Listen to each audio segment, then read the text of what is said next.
Hi, I'm Laura. Hey, I'm Stephen, and you're listening to Attributed, a podcast library by Dreamdata. The purpose of it is to store and share all the knowledge that we have gathered across Dreamdata employees through our LinkedIn Lives, podcasts, and webinars.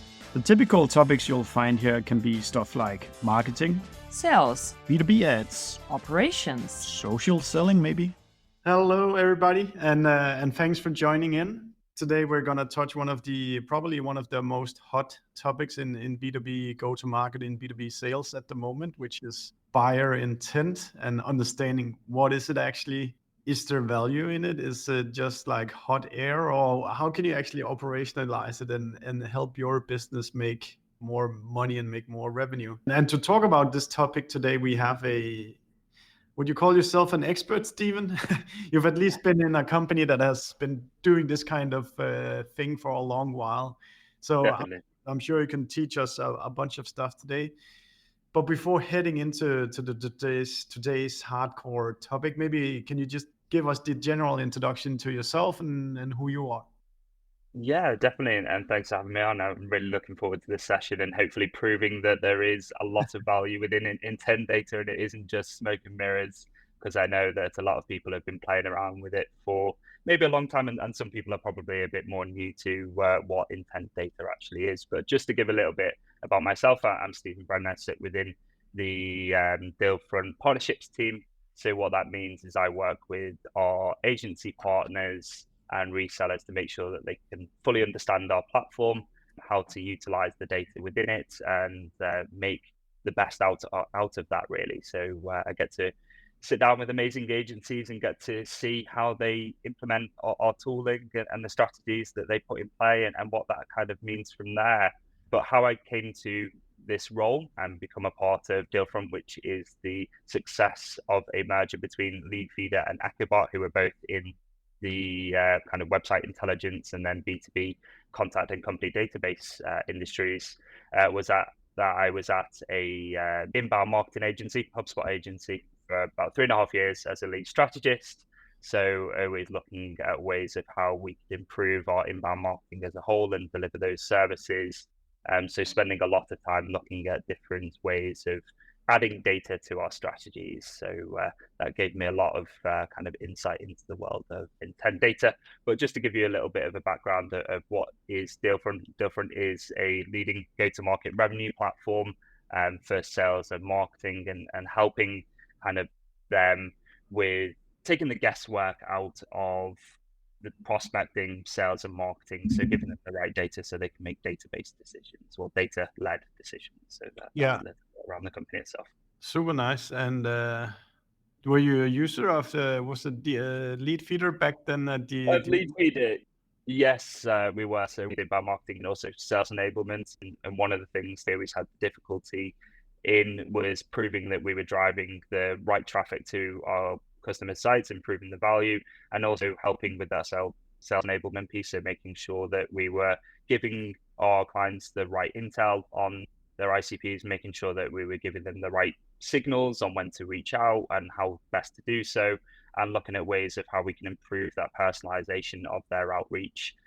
So that's how we kind of went into that full research time and were able to come across Leadfeeder, and then so I got to play around a lot within that kind of understanding, I'd say, who's coming to where they're spending time, what their intent is, and then utilizing that marketing. So understanding how, which channels are working best, which touch points were happening across the sales cycle, and then how we could then use that within our the organizations were prioritizing correctly and then making sure that they were reaching out with the right messaging at the right time. So that's where we were kind of playing around with the tooling and seeing a lot of success.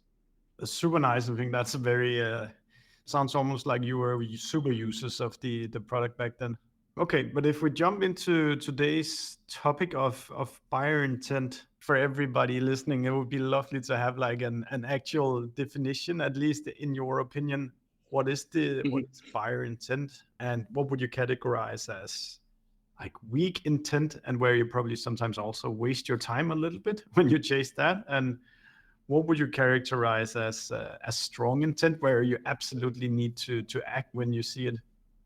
Yeah, so a little bit glitchy, so hopefully I understood the question properly. But So first, kind of understand intent data, it's probably best to break it down into the different types that we have, because we have quite a few different options of intent data out there in the market. So one of the ones that most people would have heard be kind of keyword or search intent. So we'll be mainly around what searching, what they're possibly in the market for. Then you will have topic and category. So this like the information you would get from a Bombora and other providers within the space. You'll then have second party. So this will be not particularly a website that you own. So it'll be all the kind of parties that are writing about you. So a Trustpilot, G2, things like that, where your organization is mentioned, and you might have signals of people looking into G2 to start to understand a little bit more about your offering. Then you'll have first party. So third party is people who are not aware about your name specifically or necessarily, and then second party is when your brand name starts to be mentioned, but not on your own properties. Really good way of splitting that out. Yeah. And then first party is on your own. So this will be your website. So seeing how people are engaging with your different collateral.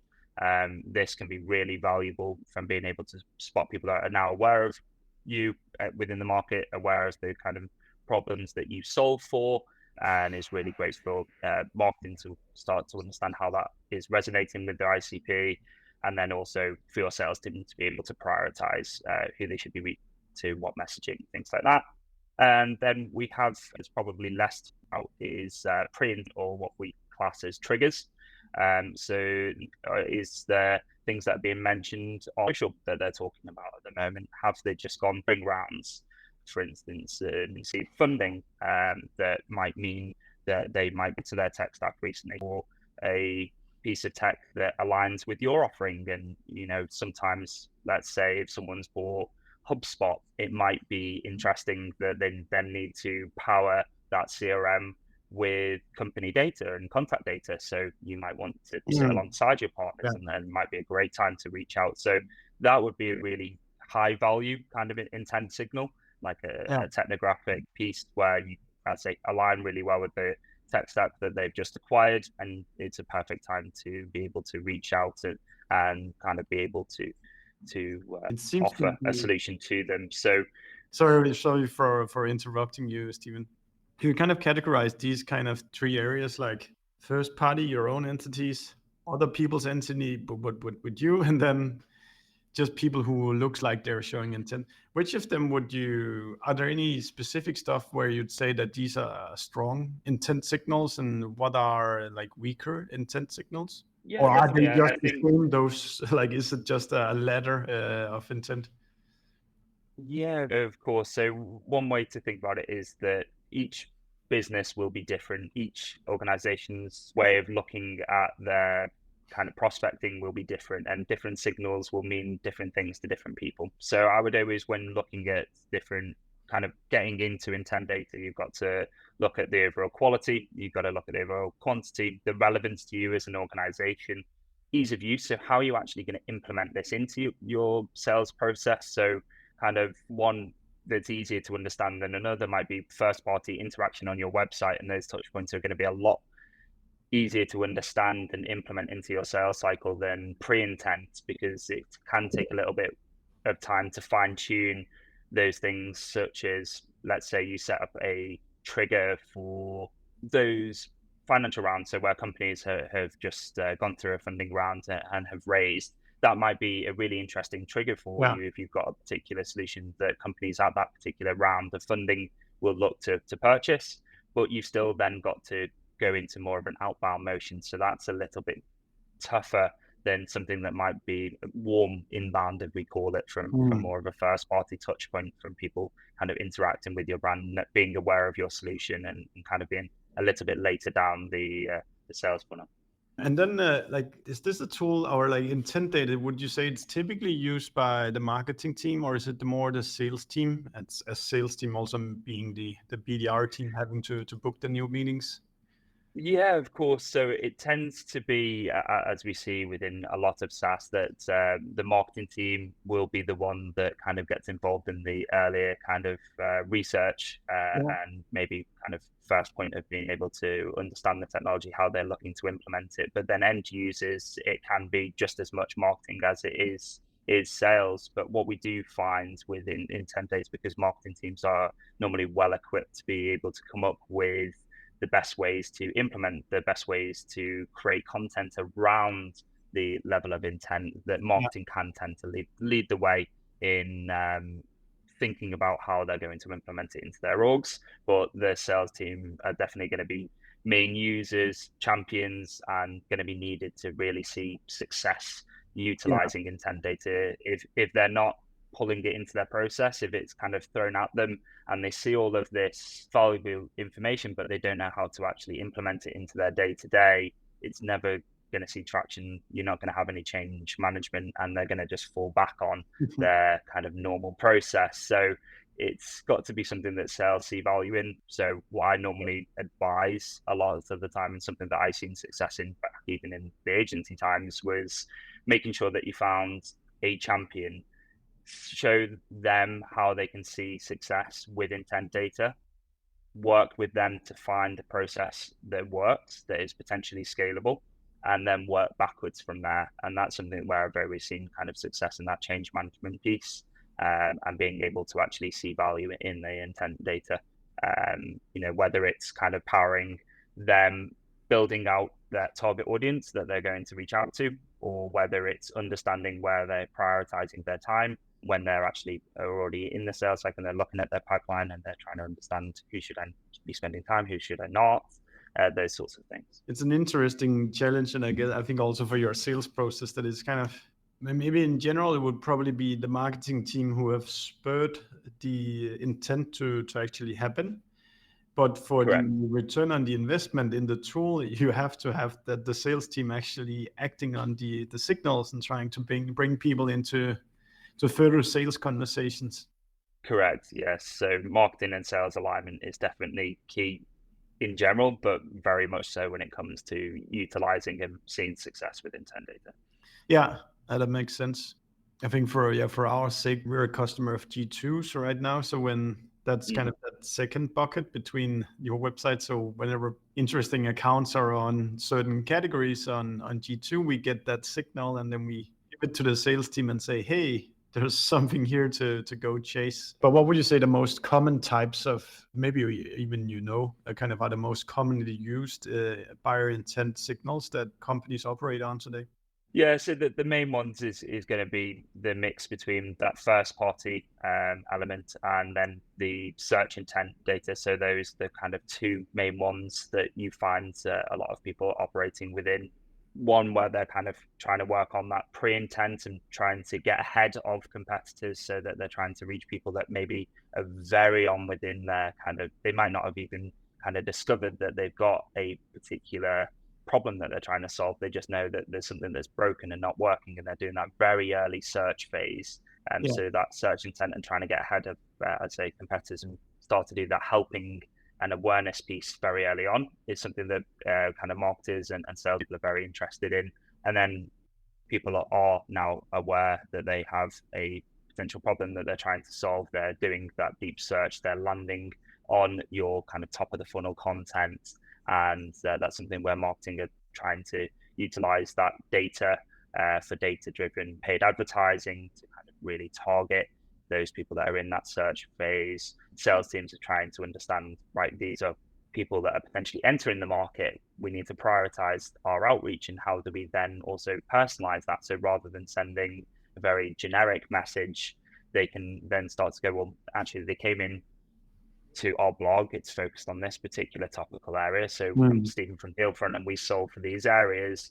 I'm going, is this an issue that you're facing? And here's some further information of where it's more of a natural conversation as well. That's one thing that intent data really does power you to do, is give a better customer experience, because you're now focusing on what is their intent and personalizing that conversation and having a more human conversation than something where you're having to do research, make assumptions, and potentially missing the mark and not being able to connect at that level. That absolutely makes sense. Have you seen, and feel free to name drop a few cases, when have you seen buyer intent data really been very powerful for companies? Are there any specific types of companies or certain industries or certain sizes that are like particularly ripe for acting on intent data or buyer intent data?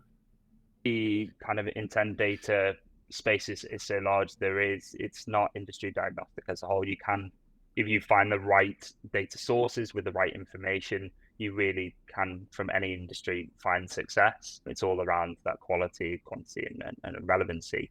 But I kind of see a lot of success, especially within technology space, within the SaaS industry, where they've been able to implement it well because we truly understand normally that alignment between sales and marketing. We also understand personalization. So intent data is really kind of good for tailoring personalization, whether that's within sales teams and within their conversation, or whether that's on the actual website itself. So rather than someone coming through to the site and having a very generic journey, you're using that intent data to personalize that journey further, so that you're giving a better experience. So companies that are probably have that sales and marketing alignment piece are more customer centric and do kind of have data at the forefront of how they're implementing their sales and marketing kind of strategies, normally ones that fit best into utilizing it in intent data, just naturally, just due to their understanding of how to implement such strategies. That topic continues to pop out in almost any discipline nowadays, that it really has to be a coherent team effort of how we do things instead of just running in each of our own directions. So if you're listening out there, like if you're not friends with the sales team or vice versa, if you're not friends with the marketing team, make sure you go have that beer or eat that lunch together or have that coffee together. Could you give some examples of some very just buyer intent playbooks? So you get the information, kind of what are the small easy things you can start doing once you start having access to buyer intent? Like I'm thinking running ad campaigns, or like this type of mail works, or like what are the evergreen things that often work? Yes, definitely. So one of the cool things that you can do with first party, so when visitors are coming onto your website, you're understanding, not just looking at if, let's just do a quick kind of view of it. So if you were looking at this information within Google Analytics, you're going to see that traffic information, and you might see some great success in your content, and you're driving that traffic. But if you're using a first party tool and you're actually understanding these companies are visiting our website, whereas you might have, utilizing Google Analytics, decided to run, because you're seeing good traffic, some retargeting campaigns, and you might have just ran something that was quite generic. Utilizing first party intent, you can start to say, well, actually, these particular companies that match our ideal customer profile are coming onto our site. They're engaged in this particular content area that we solve for, and we're seeing really good engagement. So rather than spreading the budget quite broad, we're going to go really targeted. We're going to start retargeting these companies, utilizing account-based targeting, and utilize those strategies. So you can do retargeting on one of our solution actually supplies a tool called Promote, which is a programmatic display advertising tool. So one of the things that we see a lot of success in companies doing is retargeting companies that are visiting and showing good levels of intent, positive signals, and kind of retargeting them right the way through the sales funnel. So not just kind of at the top and bottom, but right the way through the sales cycle, and they're utilizing really targeted advertising right the way through. And that's something that you can leverage quite easily within being able to implement first party intent. That's a good example. And I think we put out some benchmarks last year of the average customer journey in B2B being 192 days. So yes, if you just only pay for the first click from advertisement, then you're still very far from having actually won a deal. And I think then it makes a lot of sense to continue to stay top of mind with these accounts that do come to your website. Are there any other examples you have in mind besides the retargeting one, Stephen? Yeah, so it'd be unfair to not go on to sales teams and how they can kind of leverage first party. So we have a lot of organizations, especially within the SaaS space, that, when we were in that, unfortunately, we're not in that high growth phase like we were last year, but when we were, and we were seeing high levels of inbound, a lot of sales teams, inbound can seem great when you're getting all of these leads coming straight through and you want to reach out to everything and try and give every opportunity the same time, energy. But if you're spreading yourself so wide, it's going to mean that you're going to lack on conversion rates. You're going to struggle. So one of the things when implementing first party intent is you can utilize that to be able to help you prioritize. So rather than wasting time on opportunities that potentially aren't going to convert and not showing the right intent, you can start to use that first party and other elements of intent data to be able to help you prioritize initially, so that you're narrowing down kind of your pipeline and just focusing on people that are going to hopefully move through with that right velocity.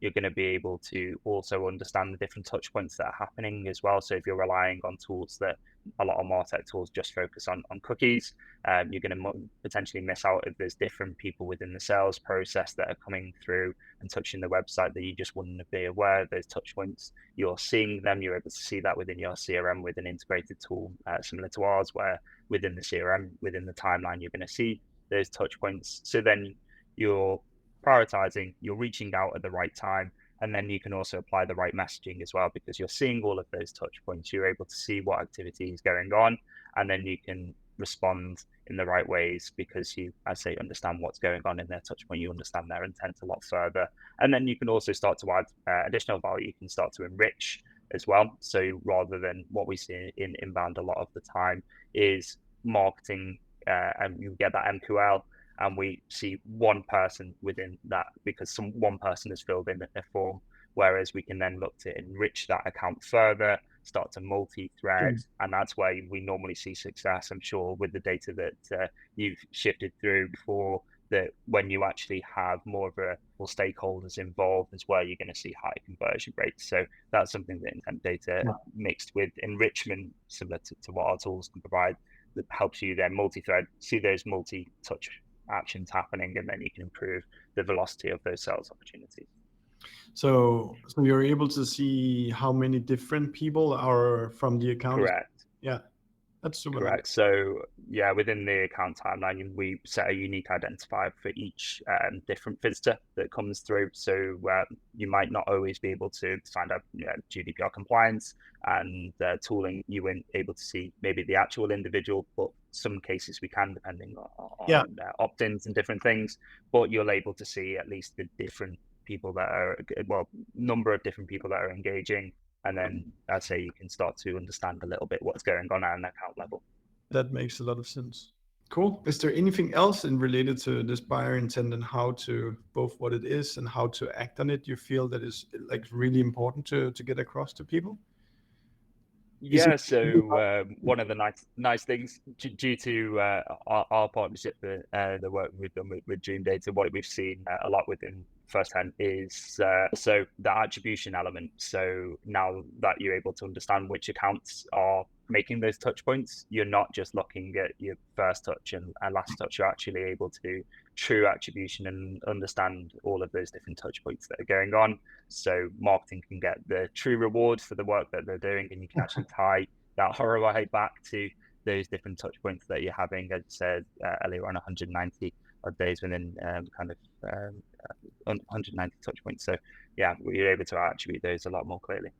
How hard is it to kind of implement buyer intent data? And I'm not talking technically, but more if you get into a team that has never been using it before, what is the typical things you go through to, I'm saying training, but or like educate the companies? I think this for a lot of technology companies, this is also, it's a challenge of, it's not enough to sign the contract because it's not going to be renewed if the product is not being used. So what is the educational or / training path that is in front of the people who starts being interested in buyer intent data?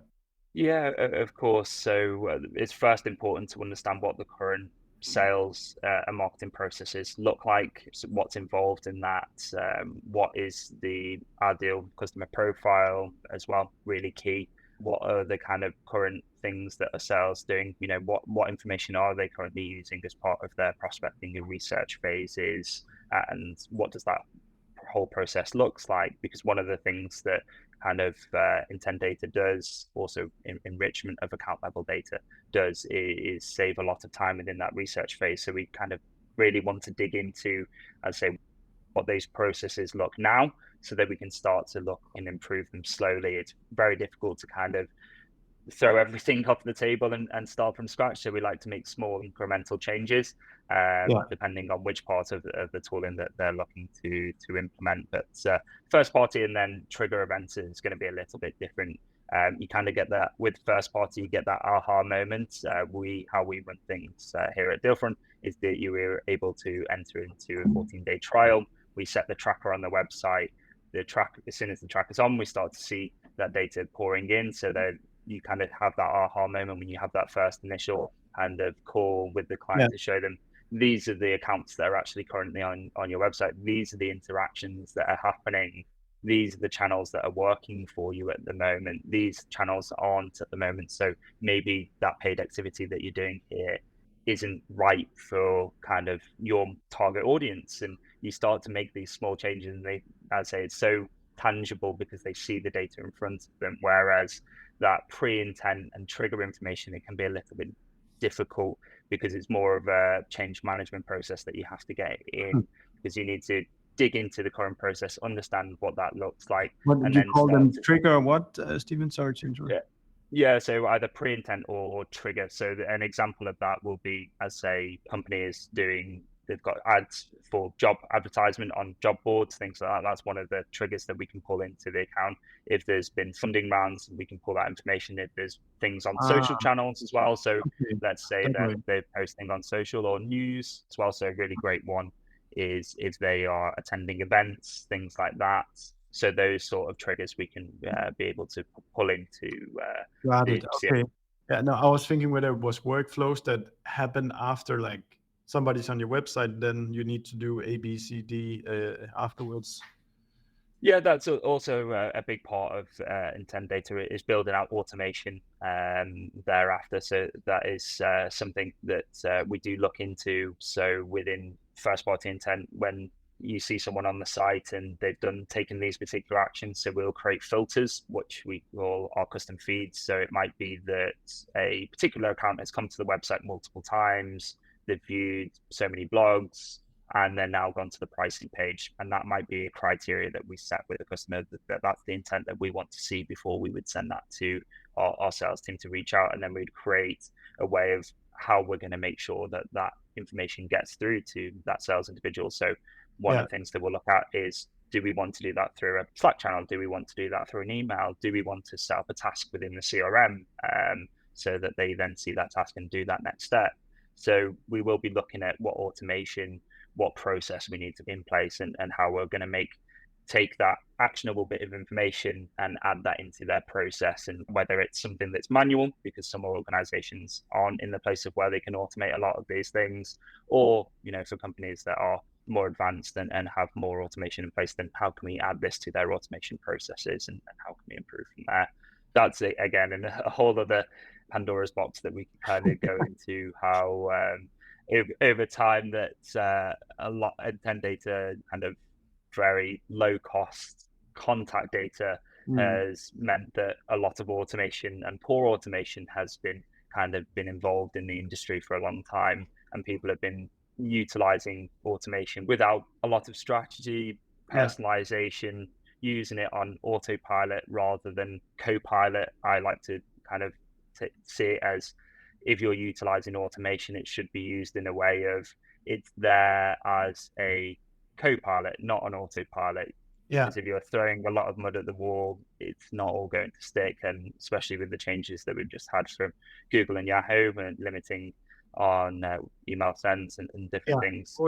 This is where it's going to be a great point for the industry, where we can actually utilize intent data to be able to be more targeted, more focused in our approach, and make sure that we're reaching out to the right audiences with the right messaging at the right time, and we're not just diluting the brand equity by going with that kind of large and wide approach.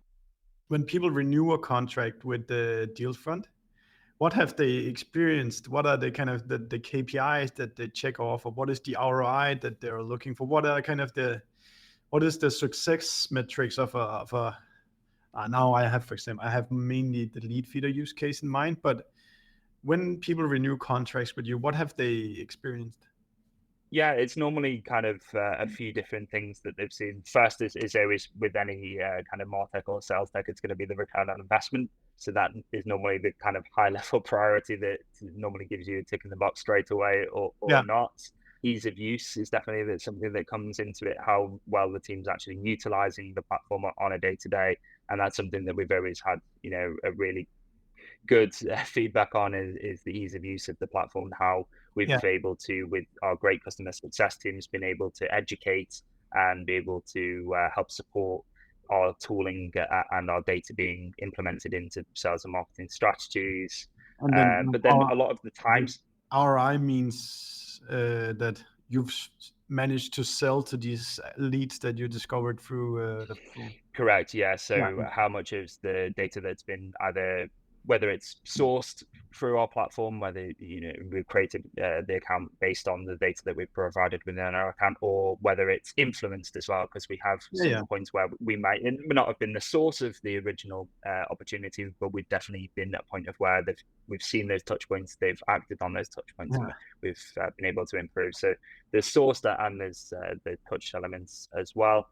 That comes into, but also as well the time saving that comes into it as well, and the efficiency of teams, due to the fact that they don't have to spend a long time doing manual work, manual research. They're able to understand their total addressable market very quickly and be able to then put their sales and marketing plays into action.